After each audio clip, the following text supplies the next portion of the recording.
I said I wasn't going to do it again, but that is one of the amazing things about humans, right? We can have two conflicting ideas and believe them entirely. Cognitive dissonance or something like that.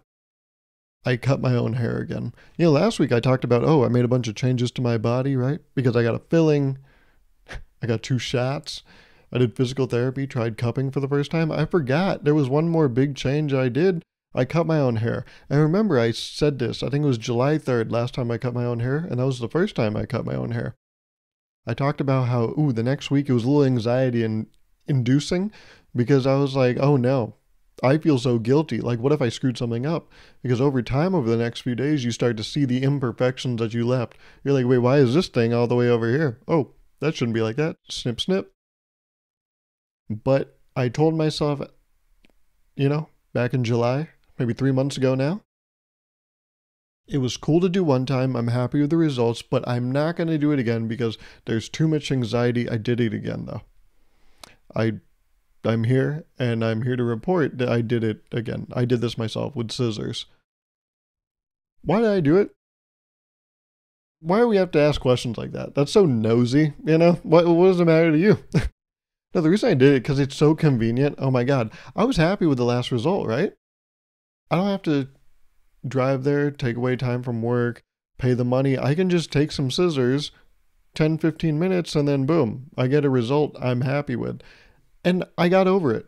Last time the big hurdle to get over was, oh no, it feels bad because if I screw up, it's truly me. I don't get to push it on to someone else. They call that accountability. I don't know. I don't know anything about that thing. But I was accountable for my actions. And I grew to learn, oh, I can handle that. So I did it. I was like, I can be accountable again. And so I cut my own hair. And that was just me coming clean because I said a thing and I acted the other way. Some people call them hypocrites, but hippos are the most dangerous animal in the world.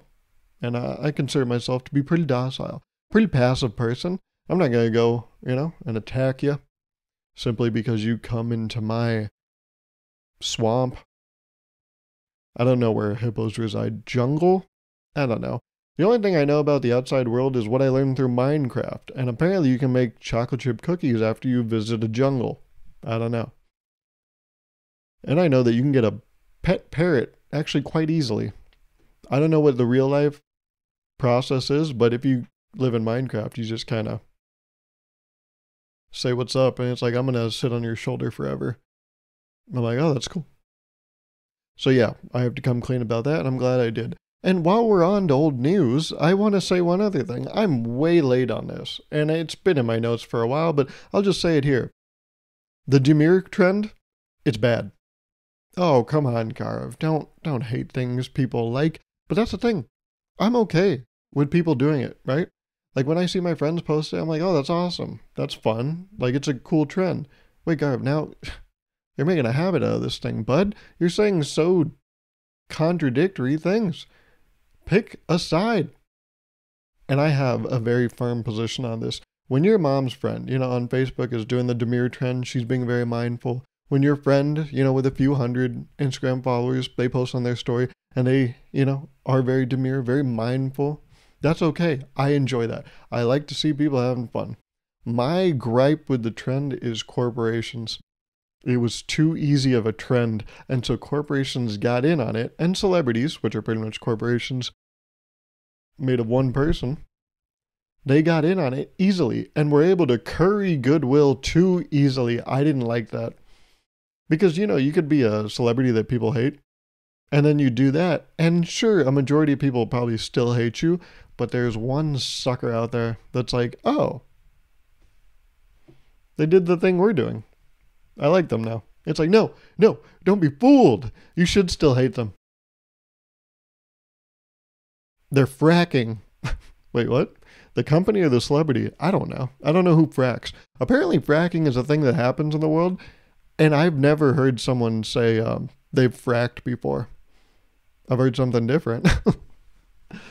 Yeah, that's where babies come from. But I've never heard anyone say, oh yeah, I'm going to go fracking this weekend. I know that's not how it works. Go with the joke. Don't be so don't be so literal. Don't give such a frack. Oh my god, now you got me saying it. But I didn't like the trend because these celebrities, the corporations, they could just post something and it takes no effort. There's nothing clever about it. The barrier of entry was too simple that these things, people and corporations could just do it, and then people will be like, oh, now I like you. And it's like, no, don't give them that. Make them work harder. I think had I have the Buffalo Wild Wings app. I don't know why. I don't think I've ever earned points on that thing. But I remember I'll try to find it. I think I took a screenshot. They sent me a notification, right, on my phone that was like, oh, fucking get boneless wings or something. It'd be very demure, very mindful. I'm like, that's not even fucking creative. You just said the two words we're all saying. And I did get wings that day, okay? Because it was top of mind because of that reminder. Sue me, all right? It's not my fault. I'm falling for it, okay? I'm just doing my part. I already downloaded the app, okay? I already lost. But I did turn off notifications for that app after I got that because I was like, nah, silence, brand. Enough out of you. And the thing is, it's not even for something useful. Like the ALS Ice Bucket Challenge back when, that was okay, right? For celebrities to do it. Because at least it was for a cause. And then it's okay to give them a little bit of goodwill because you're like, oh, thanks for raising awareness. Being demure and mindful, you're not raising awareness for shit. You're just participating in an easy trend. That's the thing. It has the same barrier of entry as the Ice Bucket Challenge, but that you're raising awareness for something. With this, oh my. It's quite late at night too. Wonder what that person's up to. But with this, there's no cause. The only cause is for self-gain. You're doing this so that all the people that may be on the fence about you are like, oh, they did our thing. They're just like us. I knew celebrities weren't out of touch, but they are. Don't let them off the hook. And now the trend is dead, right? Because what? It's been 2 weeks, but I didn't like it when it was happening. I liked it, like I said, on a small scale, on a grassroots scale. I liked seeing my friends do it. It was cool, right? But when I see celebrity XYZ post how they're so demure and mindful and their fucking living room looks bigger than any place I've ever lived, I'm like, how the fuck is that demure? I don't really actually know what that word means if we're being honest, but that doesn't seem very demure. That doesn't seem mindful because you've just casted this out to all your followers that are living in squalor, dare I say, while we're funding this penthouse that you're posted up in. How dare you? So yeah, that's my gripe. It's cool, like, for individuals to do it, but when it comes to like corporations, I'm like, shut the fuck up, man. Don't. This isn't your thing. Go do stuff you do, all right? Go like fund political campaigns. Leave me alone, all right? I have found that offering someone your curly fries is a very dangerous game. Because I don't know if you've ever gotten curly fries. Whenever there is an option to get curly fries at an establishment, I will, speaking of politics, elect to take that choice. I will always get the curly fries. If there are normal fries, curly fries. If there are tots, it'll be a kind of a toss-up. But 9 times out of 10, I'm going curly fries. And I love them. And recently, I did it again. Oops. But it wasn't a mistake. I did it again.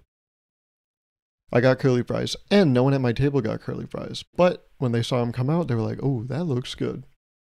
Let me get a bite. Fuck, what's that show? What is Tim Robinson's show? I Think You Should Leave. That's a great sketch. Ooh, give me that. Ooh, that sure looks good. I'm joking. Anyways, when I got this, the whole table, they did that. They were like, oh, that sure looks good. I should have ordered that. I'm like, right?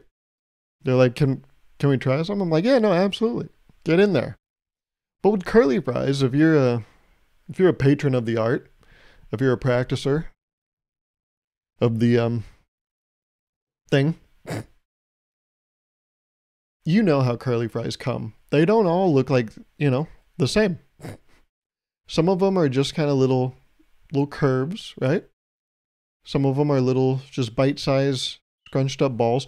But the best part of a curly fry is the springy ones. The springy curly fries, those are the pictures they put on the ads. They are the revered curly fry. They're the golden boy of curly fries. The springy curly fries are curly fries with pretty privilege. Sure, they're curly fries, and they're all created equal, right? What's on the inside is the same. But appearance-wise, oh my goodness. They have the highest value just because they look like that. And so when you're going to offer curly fries to the table, and let me tell you, if you're not caught up, if you're not privy to game, those are a dime a dozen. They're very rare, these springy curly fries. Maybe in the batch I had 5. So when you're already offering up curly fries, I would assume that other people have the decency to not take a springy boy, right? I hate to report that this person did it. And I didn't let them go into the night peacefully. I was like, what was that? He was like, what? I'm like, you just took one of the springs. That's kind of fucked, don't you think? I'm not mad. I'm just, that's a conscious choice you just made. You took one of the best things. That's like someone offering you something and then you just, right? I don't need to explain myself. You get what I'm saying. It's kind of like, and I don't know his TikTok, but there's a guy on TikTok, he did a sketch that is this exact idea. And the sketch goes, you go to someone's house and the house owner says, can I get you guys anything to drink? Water, orange juice, milk, anything. Can I get you guys something to drink? The first guy goes, oh yeah, I guess I'll take a water. And the second guy goes, yeah, I'll do a milkshake. What? Like, what the fuck? And so the host, he says, excuse me? He's like, yeah, I'll do a milkshake. He's like, oh, okay. He's like, why? He's like, you don't have the ingredients? It's like, no, I have the ingredients. It's just like, do you have any, like, self-awareness? Like, that's kind of a weird ask. Like, you're going, like, yeah, I can make you one, but that's kind of fucked up. You're taking a lot of, like, resources. And, like, that's going to take kind of a minute. And it's like, oh, yeah, then fine. Like, I'm sorry, I wasn't, I didn't know it was causing such a hassle. I'll take like a fruit smoothie. And it's like, all right, man, what the fuck is wrong with you? And that's how it feels to take someone's curly fry that's shaped like a spring. It's like, hey, I already did the decency of inviting you here. This is more of a formality. Hey, do you want something? Do you want some? If you say yes, yeah, okay, I'll get you like a basic one. But to take the fucking best, what are you doing? Absolutely not. I even explained this sketch to this person. They're like, oh yeah, this is kind of what this is like. I'm like, so you psychopath. You're fucking self-aware about what you just did, and you still did it? I gotta distance myself from you. So I attached the springy curly fries that were left to the bottom of my soles, and I jumped up out of there like I was wearing moon shoes to distance myself from this crazy person. But it is kind of fucked up, right? It is a crazy thing to take like the prime curly fry when offered one. What the fuck? That's like, if you ever get waffle fries, that's like someone taking the big waffle fry. You know, the one you leave till the end, which actually isn't even a good idea because when you leave it till the end, it's like cold, so it's not even great. You should eat it like first because it's crispy, it's warm. Ooh, a fresh waffle fry. Now that's amazing. But if you offer someone your fries, your waffle fries, and they go for that big boy, and that's even more rare. That's a rare pull. That's an amethyst pull right there, right? 0.07% chance. They take one of those, it's like one of two. If they take one, you can fight them. I think that's written into the fucking Constitution. Because absolutely, excuse you. Where do you get off? Except apparently right in front of me because you lack decency, sir. And you would get off in front of me, wouldn't you, you sick fuck? So yeah, I don't think you have to do this. Hopefully you surround yourself with good people. But if you want to do a test, maybe a first date idea, this would be fun, huh? You get curly fries and you offer the date, oh, I got curly fries. If you're with the right person, they should have already gotten curly fries, but I'll let you learn their flaws on your own.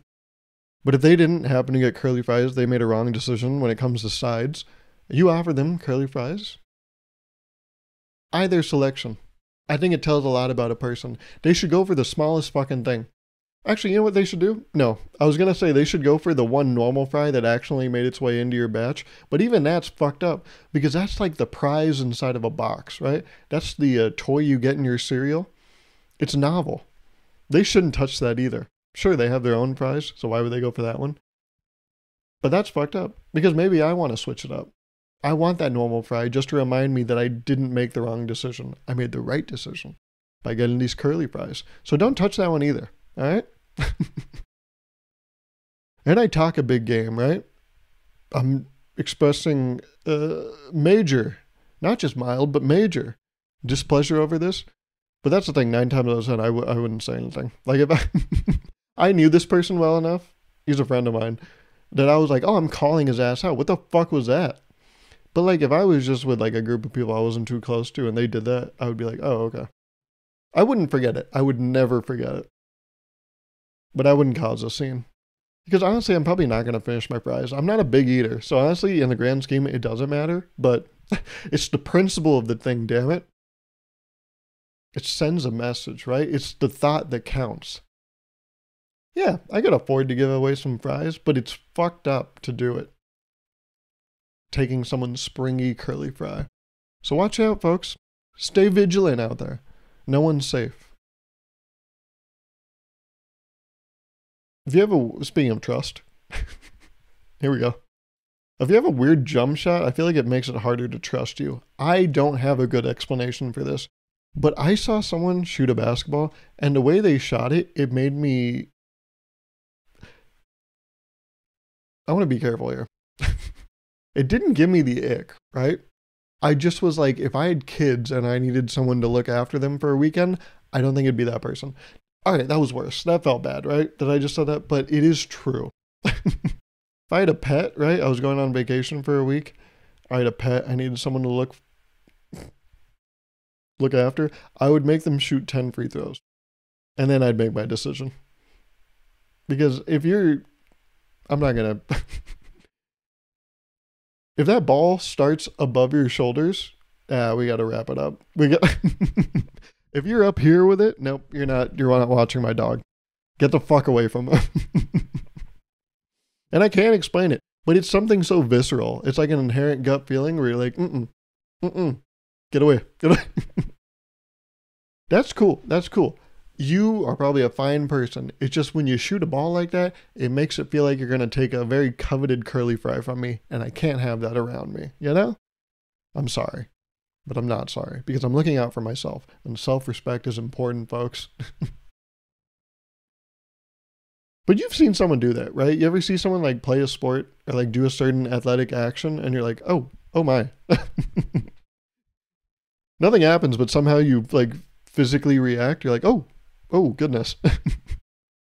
It looks like they got hurt in the process. You're like, oh, are they okay? It's like, yeah, no, they just threw the bowling ball. It's not a big deal. Yeah, but why did it look like that? Were they at the doctors recently? Because it shouldn't look like that. Their body looked like they disagreed with them. Their body made it look like, oh no, if the ball gets to the end of the lane, we're going to like collapse or something. Like, mind over matter, right?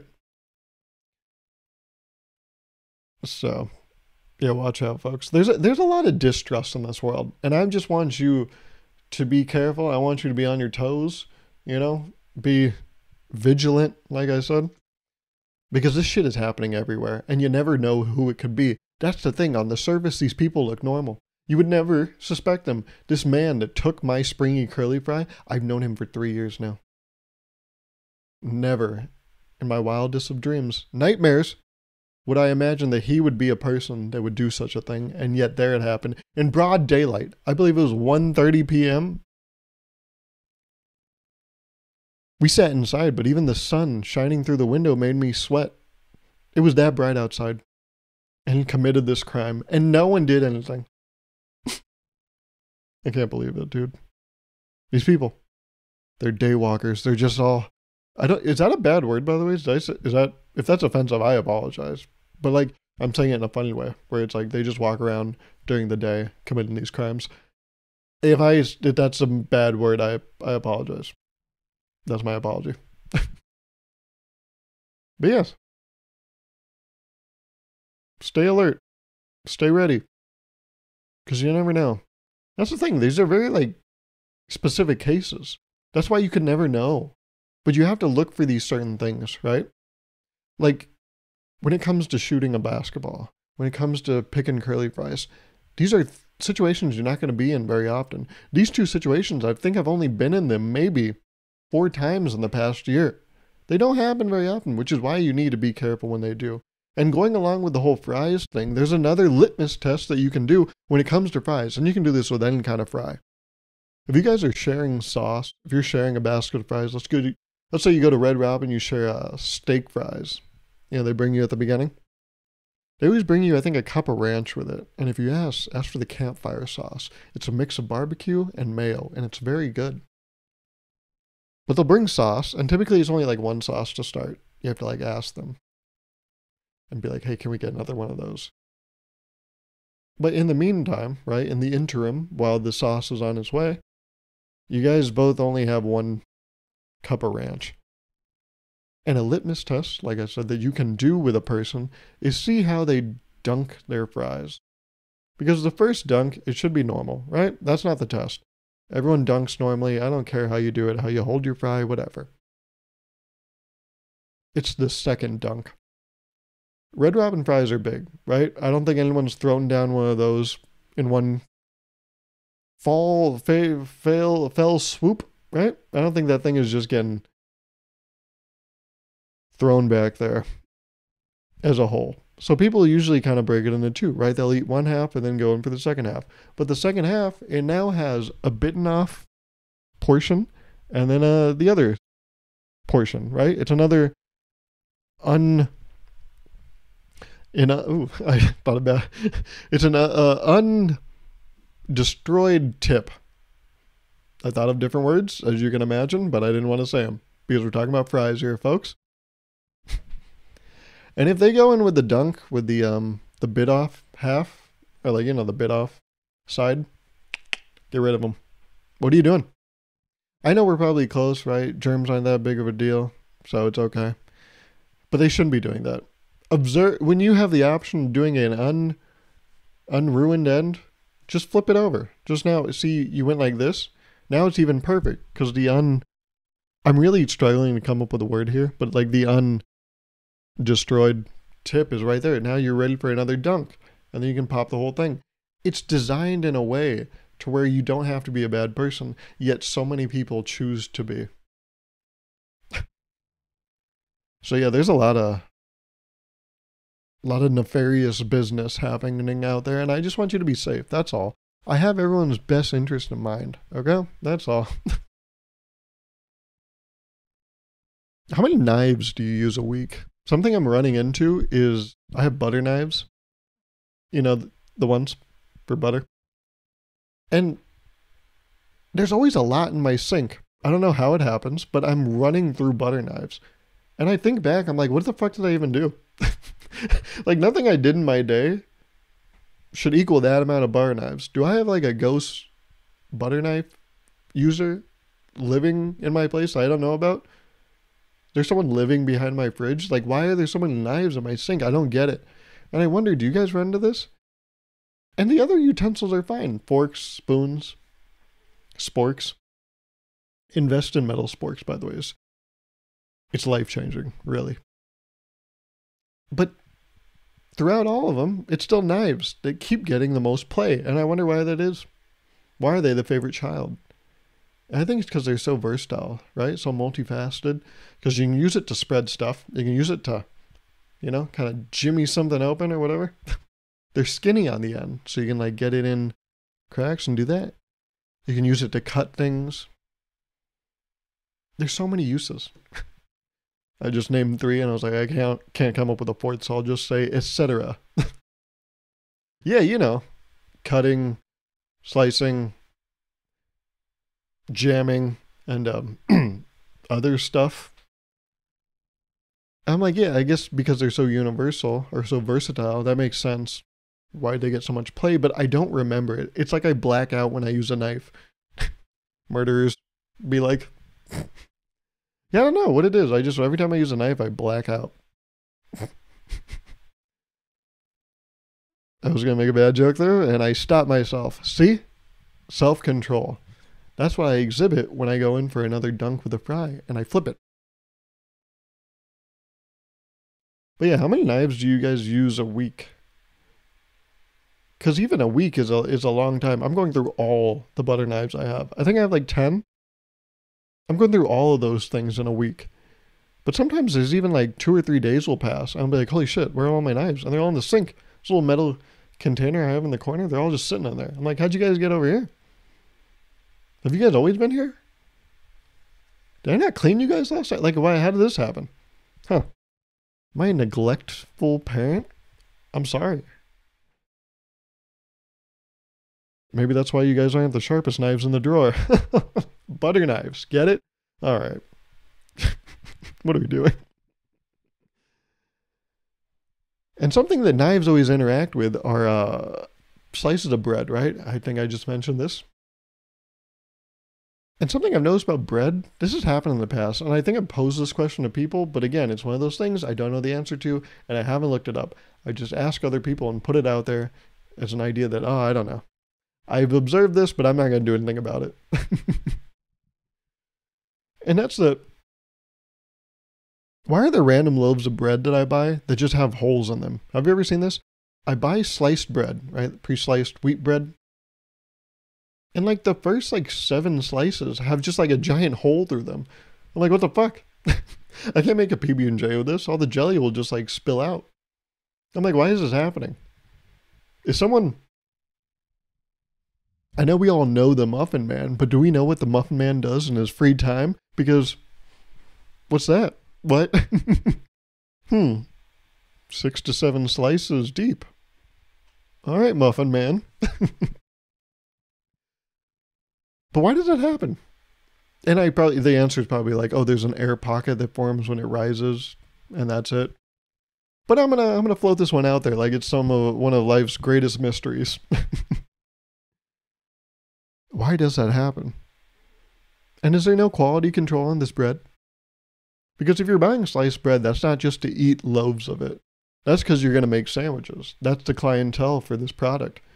So if you're selling slices of bread with holes in them, I mean, come on. That's like selling boats with holes in them. That's like selling someone, right, a cruise line, selling them the Titanic, but after the iceberg, right? PI, post iceberg. That would be that, right? That's what it feels like when I open up this bread and there's a giant hole in it. I'm like, well, this feels like the very antithesis of this whole thing. This feels like assless chaps. That's what it feels like. It feels like, well, now I can't, yeah, I'm wearing something that kind of covers me, but like I can't sit anywhere. Like if I go to a state fair in assless chaps, I can't sit on any of those benches and watch BMX bikes go upside down. I'm going to have hot cross buns. I'm going to have hot buns and I'll be crossed because I'll be like, ow, my butt hurts. What are we doing? But speaking of clothes, an observation I made this week is that, when you get older, more buttons are involved. Like, the older you get, the more buttons you wear. Even this is a good case, right? Like, I'm wearing this shirt. The shirt has, like, what? From what I can see, 7 buttons. I'm sure there's more. Like, there's probably a extra one somewhere here, right? On the tag, in case I fuck up, lose a button. And I was like, oh yeah, that's kind of what happens as you mature. More buttons start popping out of nowhere. Because when you're younger, you're just kind of wearing a shirt, right? Like a dry fit Nike shirt that your mom bought like 3 years ago, but it still fits you because you didn't grow. You're not having a growth spurt. And you wear like basketball shorts. That was like my whole high school fit. I thought about it. I was like, holy shit. I didn't realize like what a blatant disregard for fashion I had in high school and middle school. And even college. Holy shit. In college, I was wearing fucking blue jeans and a UC Davis sweatshirt like every day. And then like NMDs, Adidas NMDs. And it worked, right? Because it was like utility. But I didn't realize how little of a fuck I gave about fashion. But that's one of the things. I talked about it in I think this video, right? 11 ways my life has changed since I graduated college. I think I talked about it there. But like one thing I do care more about is like fashion. And so much of that comes with layering.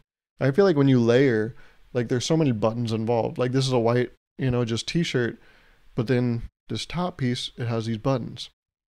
And that's what adds, dynamic to a outfit. But when I was in high school, I was putting on a blue t-shirt and Nike shorts that I probably wore the day before. And that was my fit.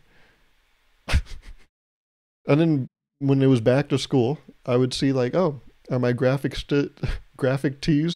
Do they still have the graphics on them? If not, I'll go buy another $20 graphic tee from Target. And that was it. I was like, damn, that's crazy. But that's the thing, as you get older, yeah, there's more buttons involved. In high school, I don't think I ever wore a single button. There was never a button involved anywhere. But now, I think there's always a button involved somewhere with me, right? You could easily disprove that in a second. You could go, you could probably find photos of me on my social media, and there's no button involved.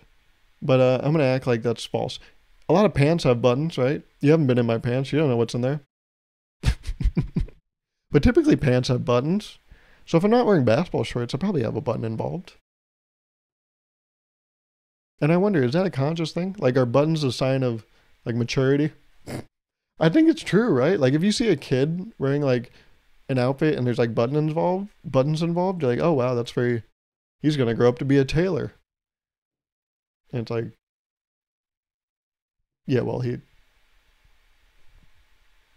don't have a good joke.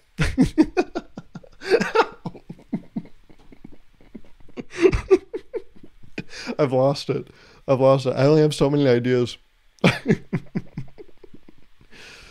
But speaking of ideas, I would love for you to provide me with some ideas. I'm going to be traveling soon here, and I have this like long plane ride. So if you guys would you be able to like provide like some song recs, or like album recs are cool too. I'm starting to listen to albums like all the way through, because I don't know what it is. There's something cool about like hearing a piece as a whole, like how the artist intended. It's kind of like a movie, right? Like there are really good parts of movies, but then like the whole movie is the piece of work. There's some times in the movie where like this is kind of boring, and that's some like tracks on an album. So I've like started to appreciate like albums as a whole. So let me know, are there any albums I should listen to? Because I got a lot of time, so I want to get into that more. The most recent album I listened to all the way through was Tinashe's Quantum Baby. Good album, solid album. I fucking love Tinashe, dude. I've been with Tinashe since since Flame. I think that was 2017. I fuck heavy with Tinashe, bro. But yeah, let me know. You got song recs? You got album recs? I'm very interested. And if there's albums you think that are like holistically dope, let me know. Like if there's some albums where you're like, oh, this album is whatever if you look song by song, but like in its entirety, let me know. And I'll let you know if it's good. And if it's not, I'm going to make you feel bad. I'm going to shame you. I'm going to be like, you idiot. You listen to this? No wonder you listen to this podcast. You have bad taste? No. But yeah, let me know. I would very much appreciate that. And I very much appreciate you listening. And I will talk to you next week. Okay?